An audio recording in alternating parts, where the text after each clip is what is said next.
Hi. Hi. Hello, everyone. Welcome to Reflections from the Prayer Recollection. You want to show your shirt? You want to plug your shirt? This Dairy Mart. Oh, you Huntley people. I got This my Dairy Dairy Mart Mart. t-shirt. I can get 10% off if I go buy ice cream, but I don't eat ice cream hardly ever, so I'm not going Look tonight. who's taller now, guys. Ooh, Tell us in burn. the comments who you think is taller. I am. I'm just slouched down. You Huntley people know that's not true, too. Anyone who knows us knows that's not true. Not even remotely true. Sadly, I passed Martha a long time ago. By a lot, and she's only going to get smaller. And you're only going to get taller for a while. Then you're going to come down. Okay. Okay, guys. You'll be come down farther than I have before the time I start coming down. Let me turn to dust. Look how big I look. You look great. I look like a giant. I look like a midget. I'm not a midget. That's not a nice word. I'm sorry. I look like a minion. Okay, guys. We're on a mission tonight. Sit up a little taller and make me look less like a... Okay, because we're going for early bedtime. She's not going for early bedtime. I am. I totally am. Just not as early as you. All right. So today is July 7th, 2020. We're reading from... It does not look like it's 7:30 outside. It doesn't look like that. But it is. Really? We are reading from Luke. No, we're done with Luke. John 6:41 through 59. This is our continuation from the last vlog. It was so long we had to stop in the middle. Here we go. Oh my goodness, I have to go back a verse because this is such a funny way to start. Okay, this is what... We're debriefing, guys. We're going to debrief just a little from the verse from before. Yesterday. The people began... Wait, is this where we started? Yeah. Okay. For it is my Father's will This is Jesus talking. That all who see his Son and believe in him should have eternal life. I will raise them up on the last day. Then the people began to murmur in disagreement because he said, I'm the bread that came down from heaven. They said, isn't this Jesus, the son of Joseph? We know his father and his mother. How can he say, I came down from heaven? We're stealing with new angle. That's fine. Here at Martha Stock. Now, we've just found Anna's life verse today. Okay, ready? The next verse is my life verse. This is John 6:43. Anna's life verse. But Jesus replied, stop complaining about what I said. That's the best verse. I tell Martha she should use that one. When we complain about what she said, she should say, remember what Jesus told you. Stop complaining about what I said. There's a view panel. Maybe you can tell it's kind of dark. Look at that noise. You guys know about noise. What's up here? So, the commentary, we did read the commentary, and it said that Jesus, instead of addressing their argument about him being the son of Joseph, horrible. not come down from heaven. The noise is so bad, Martha. Take this away. Guys, no, that's fine. Can we turn this lamp on? You have to go over there and turn it on. I'll hold this. You go. Here, you guys can watch the transformation that's about to happen. How do I turn this one on? Light switch. Here we go. Let there be light. Let there be nothing. It didn't work? No, it should be a light switch. I don't know, maybe it became unplugged. You keep talking. Okay. All right, we're moving right along. So the commentary said that, Oh, no, there's water on the floor. Pause the video. We have a mess. Look, now we have two colors of light. All right, so what we were saying before that catastrophe was that Jesus, instead of defending or arguing about his parentage, he just said, he just called them out on their resistance of heart, that he wasn't. He said, stop it. Stop it, because their hearts were not open to hearing God's teaching, which was my him. bad angle. My shirt's all bunched up. Okay, let's keep going. Stop complaining about what I said. For no one can come to me. Oh, it's windy up. Unless the Father... Maybe you guys will hear some wind. There we go. Tell us if you can hear that in the comments. For no one can come to me unless the Father who sent me draws them to me. And at the last day I will raise them up. Okay, we're just going to pause there for a minute because there's a lot of theological debate, as I understand it, about whether we have total free choice about coming to God, or whether God chooses us in advance, predestination, and then we come to Him. Hi, Chloe. Chloe's here. Do you want to be in the vlog, Chloe? Come on over. Wait, right now? Sure, right now. What? You have a snack to eat? Where's your snack? Oh, okay. Well, just come say hi then, and then you can get your snack. Hi. Chloe's here. Hi, Chloe. That's the whole Hi, family. Goodbye. No, it's not the whole family. We're missing Hi. one Leslie. It's Okay. more than half. Wait, look, I finished cleaning. You can check when you get downstairs. Remind me, okay? All right. Okay, back to it. So, that's a little bit hard for me to think that only people who come to Jesus that He calls some and not others. Does He call everyone? I think He must call everyone. Maybe. And maybe That He just might calls make us at sense. different times. I mean, I know I can identify a time in my life where I felt like He was calling me as kind of like back to Him or more to Him, more so than other times. If we had a different camera angle, you'd be able to see that Martha uses her hands a lot when she talks. Yeah, we need a bigger camera. You can't see that I'm gesturing. Unfortunately, my arms are only so long. You could go up and get my paper. Up, up, up, up, up, up. There you go. That's the camera angle we need. That's kind of cool. We look like we're in like some sort of a... If we had two angles something. and an editor. Yes, Anna, an editor. Okay, I we gotta don't stay on. think We're I on mission. could- We gotta stay on mission. We're on mission. Back to the other angle, the sustainable angle that doesn't break my arm. As it is written in the scriptures, they will all be taught by God. For everyone who listens to the Father learns from Him, who listens to the Father and learns from Him, comes to me. Not that anyone has ever seen the Father, only I, who was sent from God, have seen Him. Question. That verse about only no one can come to me unless the Father who sent me draws them to me. Is that a verse that means that humans are inherently bad, and we can only come to God if He draws us to Him? And if He were just sitting back and not acting, none of us would come to Him? Oh, because we're inherently bad? I didn't think about that. That's a good question. Feel free to put in your comments and thoughts, Tell people. us. Oh, I'm wearing my glasses today. Glasses Day. Glasses Day. Happy birthday. Now we're going to have It's your a big brief day. meditation moment here. Oh boy. It says, no one has ever seen the Father. Only I, who was sent from God, have seen Him. So, Except for Moses saw His hand. yes. That apparently doesn't count. No, apparently. So, just imagine this. The Jesus who is within you is the only one who's ever seen the Father completely. And this is the Jesus within you now. Like, wow. That is awesome. You can just, if you would like, just pause for a moment and soak that in. Soak in. Just focus. Just take a moment. Focus on that Jesus. With the Jesus in your heart, you're with the only one who's ever seen the Father. That is so cool. Riddle me that. Go ahead. If you paused, we're back. Welcome back, paused people. I tell you the Party truth, people. you party people. Anyone who believes has eternal life. Yes, I am the bread of life.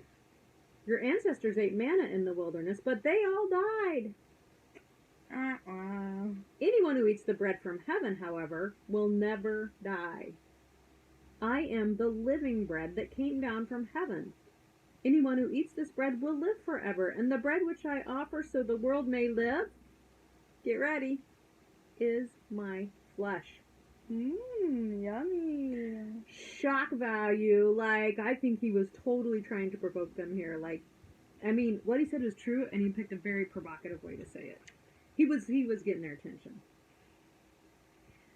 I think he was stretching the truth a little bit. He was making the metaphor. You don't have to physically consume Jesus' life. He's True. dead. I think he's given the metaphor a little more hype than it's worth. It's a good metaphor. I think that you're... Go ahead, It is not the truth. I think you're thinking about earthly things. This is what I thought when I was thinking about this. I think that God gave manna to the Israelites down from heaven. Hi, I ate my snack. Can I have my cookie? What was your snack? It was leftovers. A bowl of leftovers. Was it really good size, Paul? Yeah. Okay. Bye. Manna came down from heaven and bread in general, which gives us life. I think that God did all of this to prepare our minds for Jesus, whom we consume to get eternal life. Okay, but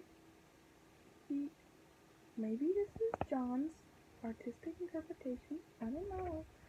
But he isn't saying, I will save your soul if you come to me. He says you need to eat my flesh. And he's going to say it more times. That seems deliberately confusing. He doesn't ever say the soul thing. And maybe that's a cultural thing. And they understood. Yeah. But that just seems a little weird. Yeah. If you have any thoughts on this,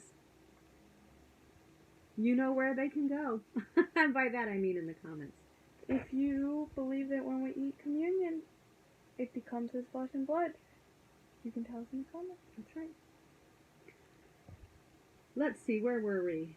Then the people are, okay, see, I told you this was provocative, which is basically what Anna's saying too. Anna's saying it in a more extreme version than I am. She's saying not only is it provocative, it was a little bit intentionally misleading. Not misleading, maybe confusing. Might be misleading. Okay. It was making it sound like they had to eat his body. So listen to their reaction. Then the people began arguing with each other about what he meant. How can this man give us his flesh to eat? They asked. A valid question. A valid question. Jesus is the one who phrased it that way. So Jesus, he doesn't back off. Listen to this. He says, so Jesus said again, I tell you the truth. Unless you eat the flesh of the Son of Man and drink his blood. So exciting. You can, what was that? I can't wait to drink blood. You cannot have eternal life. Within you. Within you. Again, there's another interesting, within you. But anyone who eats my flesh and drinks my blood has eternal life. Might just be a weird translation. And I will raise that person at the last day.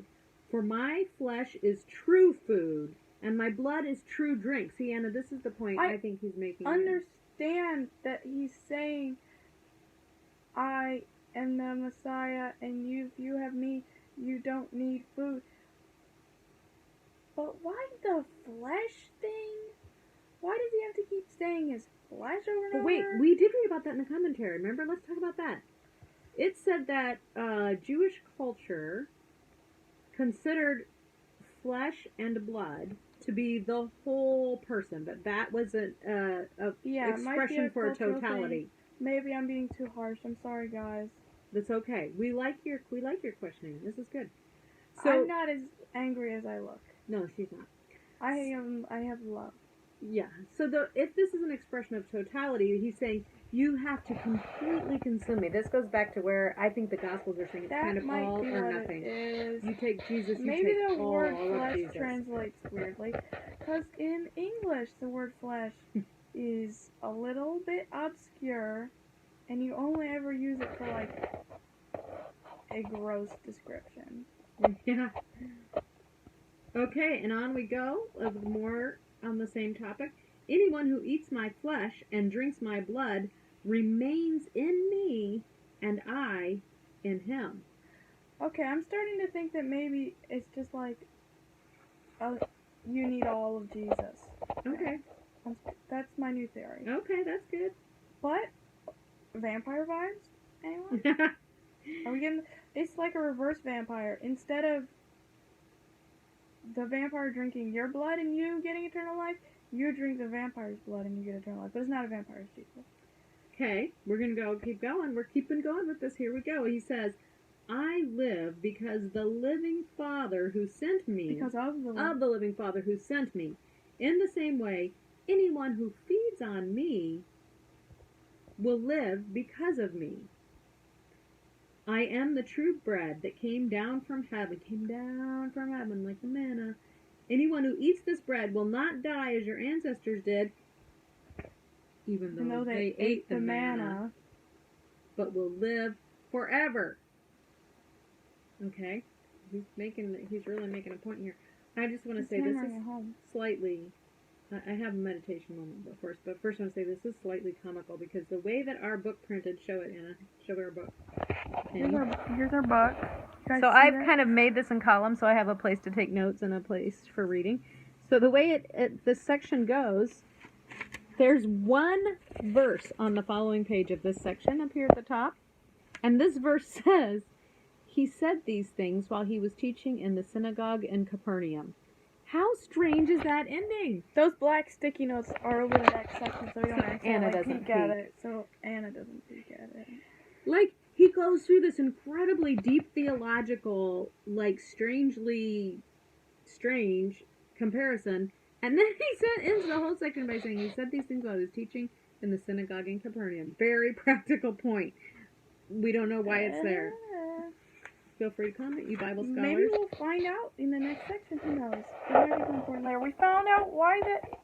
And I remember in the last vlog when we said that it brought up it was a few days before Passover, and we were like, it says that for some reason, and we were like, no, we didn't know why. Yeah, tell them. We What don't we know read tonight. why. Because this is now what, after the Passover or around the Passover time, and they're all thinking about Passover, and they're thinking about the manna that In the fell from the Exodus, sky, the and the manna. Exodus, and they're thinking about that because it's Passover time, and that's what they thought about at Passover time, apparently. So I was told. It was like the holiday. It was like the holiday season, and That- he's using the holiday analogy. That was Jingle Bells. That would be like if it was Christmas season. And we talked about baby Jesus. Or not even baby Jesus. And Jesus did like Santa. Maybe. Or like, what's somebody talking about Christmas? It might be baby Jesus. It's a little circular is the hard thing because Christmas is all Jesus, and this is Jesus Right. talking. It's not, yeah. Anyways, but it is a holiday kind of. That's the But it might impression be I got. more Kind like- of holiday It might be, theme. it might be more like baby Jesus because it is a biblical thing. Yeah. It'd be like if he got up and gave a sermon about baby Jesus. Right. If the second coming of the Messiah told a story about baby Jesus. Right. Right. Okay, Anna, I'm going to end with a meditative moment. Is there anything you'd like to say before we go to meditative moment? I would like to say that I take back my criticism, kind of. I a little bit take back my criticism, and I've decided that the feed and the flesh words are not as creepy in the original language and context, and that they might have figured out that he was not talking about his physical body, and that they used the words flesh and blood, and they weren't obscure and gross. But maybe it was intended to be slightly obscure for people who weren't really seeking. They would have to really, you'd have to really think about it. But like we just don't use the word flesh. Like you Yeah. use the word flesh and we're like, Yeah. what? Right. Eating flesh. Yeah. So Zombie. yeah. Like so I decided that we just don't have the same words as them. All right. Thank you, Anna. Let us, now, for our meditative moment, this is the question that I kind of want to put out there. And that is this. I wanted to ask Jesus, what does it mean to feed on you? Like, what does that actually mean in our regular, everyday lives? And this made I me... think their word for feeding must have had a slightly different word. Might have. Because our word for feeding is basically only physical feeding. Right. This made me think of Psalms 1, where it says that people are blessed if they meditate on the Lord day and night. They're like a tree planted beside a stream. Feeding on the stream. Feeding on the stream. So if you want to make that analogy, it's like what Psalms 1 is talking about is meditating day and night. So always drawing thoughts about Jesus up into your mind and your heart and your thoughts. So it's this sort of sense of continuousness for those of you who are into Brother Lawrence or Frank Laubach or John Ortberg, God is Closer Than You Think. It's that sense of always being connected, always drawing him up into you, into every thought, every activity. Like a tree sucking on a stream. Yeah. So then here's a question for you to think about with that. What if this were explosively true in my life? If I were feeding on Jesus, what would my life look like? So, if you'd like, you can pause the video and try to actually visualize that in your life. I mean, not just visualize what your life would be like, but like how your life would be different, that kind of thing. So anyway, go ahead and pause if you'd like. I almost paused the recording. My instincts took over. Welcome back. We're back. I have one follow-up question for you before we close out our thoughts from today. And this one is now to get specific about how can I feed on you throughout the day. Like, think of specific things. I'm going to throw out a few I thought of. You'll have others for your own lifestyle. One of my things that I've been trying to do, I'm not going to claim great success on this yet, but sometimes it's very helpful. I'm very sporadic at it. And that is to take the notebook that we just showed you and put it beside me while I'm working, and every 5 minutes or so to reread the next verse and just kind of cycle through whatever verse we've been meditating on. It brings it back into my thoughts, even if just for a moment, but it helps reinforce that. That's one way. Another way would be memorization. Sometimes I've been working on memorization. I'm not real strong on that. I have a verse memorized. What's your verse memorized, Anna? John 6:43. Jesus replied, "Stop complaining about what I said." But Jesus replied, that's what it says. You got it. That's right. See? You can memorize. She memorized that very quickly. It took some of us a little longer. But she did, and we can do it too. I would like to say for the record that this is not my arm. It looks like it's my arm. Oh, this is a pillow behind us. It is not my arm. This is my arm. Thank you, Anna. See, it looks like my arm. Look at that. And it's like this. And then I don't have my arm around Martha. Back to the important topic at hand. Another thought That's is just bothering me. Okay, well, we got that out there. We got that out there. It's not my arm. Bringing him back to your mind during idle times, like when you're going to sleep, when you're walking, when you're showering, bringing him, and whatever verse like this, if you're in this, you've been thinking about, bringing it back to your mind so that you're continually meditating on it. So, should we give them a pause to think about specifics in their own life, or should we close them with something? Okay, we'll give you a little pause. Pause. Go ahead, pause. Think of specifics. Actions. Specifics. Come on. Okay, welcome back. All right, we're back, and we're ready to close. We're back, and we're back. All right. We're good. We're back, and we're good. We're good. We love you all. Whomever you may be, God's love to you. God bless you. And we love you. We love you, Jesus. Praise you, Jesus. Covering Martha's face. Bye. Bye. There we go. Now let there be light. Is it videoing? Yeah, I just turned it on. I thought I'd get a little behind the scenes in case you wanted it. Right now, I'm using my heel.